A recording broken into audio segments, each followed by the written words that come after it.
السلام علیکم ورحمۃ اللہ وبرکاتہ۔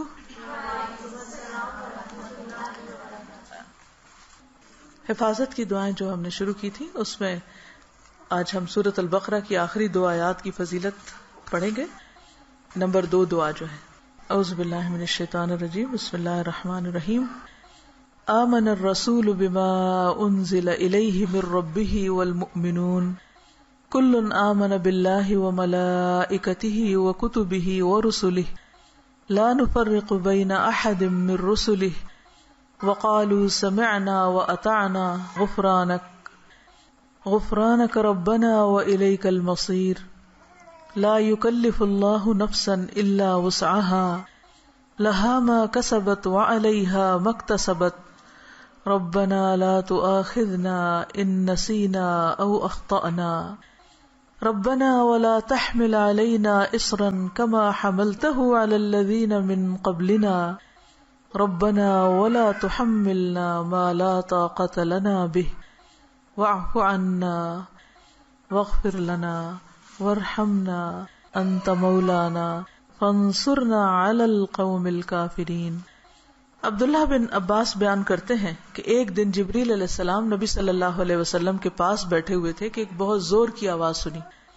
جبریل علیہ السلام نے اپنا سر اٹھایا اور کہا کہ آسمان کا ایک دروازہ ہے جو آج کھلا ہے، آج سے پہلے یہ کبھی نہ کھولا گیا۔ پھر اس سے ایک فرشتہ اترا۔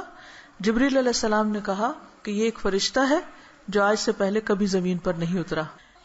فرشتے نے سلام کیا اور کہا کہ آپ صلی اللہ علیہ وسلم کو 2 نوروں کی خوشخبری ہو جو آپ کو عنایت ہوئے ہیں، آپ سے پہلے یہ کسی نبی کو نہیں دیے گئے، اور دوسری سورۃ البقرہ کی آخری آیات۔ کوئی حرف اس میں سے تم نہ پڑھو گے کہ اس کی مانگی ہوئی چیز تمہیں نہ ملے، یعنی اس کو پڑھ کر اور دعائیں بھی قبول ہوتی ہیں۔ تو بات یہ ہے کہ اللہ تعالیٰ نے مختلف چیزوں کو مختلف پر فضیلت بخشی، جیسے رات ساری برابر نہیں، رات کا آخری حصہ اپنے فضیلت کے اعتبار سے باقی رات پر بھاری، یعنی سحری کا وقت جو ہے اس میں اللہ سبحانہ وتعالیٰ خاص طور پر دعائیں سنتے ہیں۔ اسی طرح دن کے اول حصے میں اللہ نے برکت رکھی ہے، اللہم بارک لامتی فی بکورہا، یعنی صبح صبح کا جو وقت ہوتا ہے۔ اسی طرح ہفتے کے دنوں میں جمعے کے دن کو فضیلت بخشی، سال کے مہینوں میں رمضان کو فضیلت بخشی۔ اسی طرح جگہوں کے اعتبار سے اللہ تعالیٰ نے مکہ کو خاص طور پر چن لیا، پیغمبروں میں بھی اللہ تعالیٰ نے بعض کو بعض پر فضیلت دی، اعمال میں بھی اللہ تعالیٰ نے بعض اعمال کو بعض اعمال پر فضیلت دی۔ اسی طرح قرآن مجید کی بعض آیات کو بعض پر فضیلت دی گئی، حالانکہ کلام سارا اللہ سبحانہ وتعالیٰ کا ہے، لیکن بعض حصہ بعض سے زیادہ برکت والا ہے، حالانکہ سب میں ہی خیر ہے، سارے میں خیر ہے۔ تو اسی میں سورۃ الفاتحہ کا ایک خاص مقام ہے، اور سورۃ الفاتحہ جو ہے اس کو سورۃ شفا بھی کہا گیا ہے، رقیہ بھی کہا گیا ہے، اس کو ہر نماز میں پڑھنے کو واجب قرار دیا گیا ہے، اور پھر اس کو پڑھ کر اگر دم وغیرہ کیا جائے تو وہ بھی فائدہ مند ہوتا ہے، اور تجربے سے یہ بات ثابت ہے۔ جب صحابہ کرام میں سے کسی ایک نے راستے میں کسی سفر کے دوران ایک قبیلے کے سردار کو جو بچھو کاٹ گیا تو اس پر دم کیا تو اس کو آرام آ گیا، جبکہ اس کو کسی اور چیز سے فائدہ نہیں ہو رہا تھا۔ تو اب یہ جو خصوصیت سورۃ الفاتحہ کے اندر ہے وہ کسی اور حصے میں اس طرح نہیں ہے۔ اسی طرح سورۃ البقرہ کی آخری 2 آیات بھی بہت اہمیت کی حامل ہیں، اور ان کی ایک فضیلت جو یہاں پتہ چلتی ہے کہ ان کو پڑھ کر اگر کوئی شخص دعا کرتا ہے تو وہ دعا قبول ہوتی ہے۔ ایک اور حدیث میں آتا ہے، عبداللہ بن مسعود سے روایت ہے کہ جب رسول اللہ صلی اللہ علیہ وسلم معراج پر تشریف لے گئے تو آپ سدرۃ المنتہا تک پہنچے، زمین سے جو کچھ بھی چڑھتا ہے وہ یہیں آ کر ٹھہر جاتا ہے،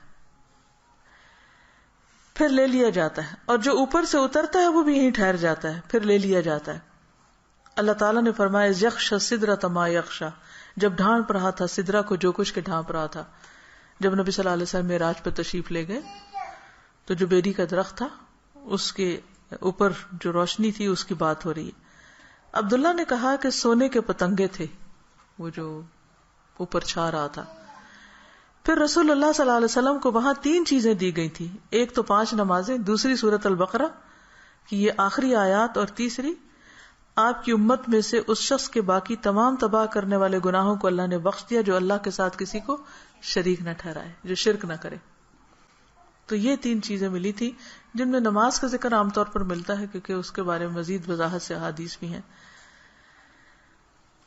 تو اس حدیث سے کیا پتہ چلتا ہے کہ سورۃ البقرہ کی آخری 2 آیات عرش کے نیچے سے ایک خاص خزانے سے نصیب ہوئی ہیں اور یہ نبی صلی اللہ علیہ وسلم ہی کو ملی ہے، باقی انبیاء کو نہیں دی گئی. ایک اور روایت سے پتہ چلتا ہے، نعمان بن بشیر سے روایت ہے کہ نبی صلی اللہ علیہ وسلم نے فرمایا کہ اللہ تعالیٰ نے آسمان و زمین پیدا کرنے سے 2000 سال پہلے ایک کتاب لکھی.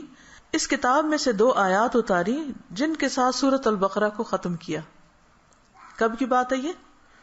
زمین و آسمان کے پیدا کرنے سے 2000 سال پہلے کی بات. قلم کب پیدا ہوا تھا؟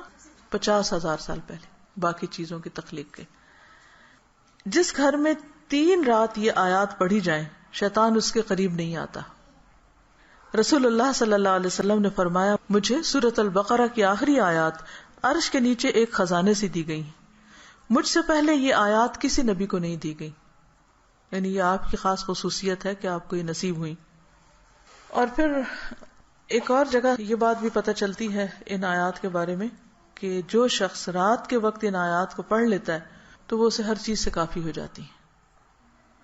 تو آپ اس کو اپنی عادت بنا سکتے ہیں، رات کو سونے سے پہلے پڑھ لیں یا کسی نماز میں پڑھ لیں، مغرب یا عشاء کی نماز میں پڑھ لیں یا ویسے ہی بیٹھ کے پڑھ لیں، کیونکہ ان کی فضیلت بہت زیادہ ہے.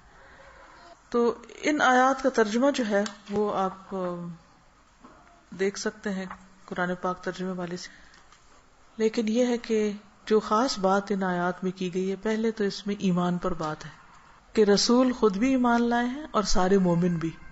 کن کن چیزوں پر؟ اللہ پر، ملائکہ پر، کتب پر، رسول پر. دوسری اہم بات، لا نفرق بین احد من رسلہ، کہ ہم رسولوں کے درمیان فرق نہیں کرتے. فضیلت جو اللہ نے ان کو دی وہ اللہ ہی نے دی، لیکن ہمارا کیا فرض بنتا ہے کہ سب پر ایمان لائیں. اور پھر صحابہ کرام نے کیا کہا، وقالوا سمعنا واطعنا، کہ ہم نے سنا اور ہم نے اطاعت کی، ہم ایمان لے آئے اور جو کچھ ہمیں کہا جائے گا ہم اس کو مانتے ہیں. ہمیں اس کے بدلے کیا چاہیے؟ غفرانک، تیری بخشش چاہیے. یعنی بندہ اللہ کی بات مانتا ہے اور اللہ تعالیٰ اس کے ساتھ بخشش کا وعدہ کرتا ہے. ربنا وإلیک المصیر. اور یہ بخشش کیوں ضروری ہے کہ اللہ تعالیٰ ہم کو معاف کر دے؟ کیونکہ ہم نے اللہ کی طرف پلٹنا ہے، لوٹنا اسی کی طرف، رجوع اسی کی طرف. پھر فرمایا کہ لا یکلف اللہ نفسا الا وسعها. ہر بندے سے حساب اتنا ہی ہے جتنی وہ استطاعت رکھتا ہے، اسی کا مکلف ہے، اس سے زیادہ اس سے نہیں پوچھا جائے گا. چاہے جسمانی صحت ہو، چاہے مال ہو، چاہے اولاد یا عقل یا کچھ بھی، تو ہر شخص کا حساب اتنا ہی ہے. لہا ما کسبت وعلیہا ما اکتسبت.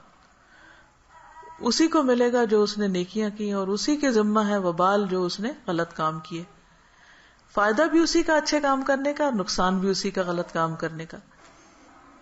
تو پھر ہم دعا کیا کرتے ہیں، ربنا لا تؤاخذنا ان نسینا او اخطانا. اللہ اگر ہم بھول جائیں یا ہم سے خطا ہو جائے تو ہمیں پکڑنا نہیں، مؤاخذہ نہیں کرنا. ربنا ولا تحمل علینا اصرا کما حملته علی الذین من قبلنا. اللہ ہم پر وہ بوجھ نہ ڈالنا جو ہم سے پہلے لوگوں پہ ڈالا. یعنی ان کی شریعتیں جو تھی وہ مشکل تھی، ہماری شریعت بہت آسان ہے. مثلا نبی صلی اللہ علیہ وسلم جب حج پہ تشریف لے گئے تو آپ نے کچھ ریچولز کی ایک ترتیب بتائی، لیکن چونکہ کراؤڈ بڑا تھا تو اس ترتیب میں کچھ لوگوں نے فرق کر دیا. کیا تھا کہ جیسے آپ پہلے رمی جمار کریں، پھر اس کے بعد سر منڈائیں، پھر اس کے بعد احرام کھول دیں، لیکن کچھ لوگوں نے اس ترتیب کو آگے پیچھے کر دیا.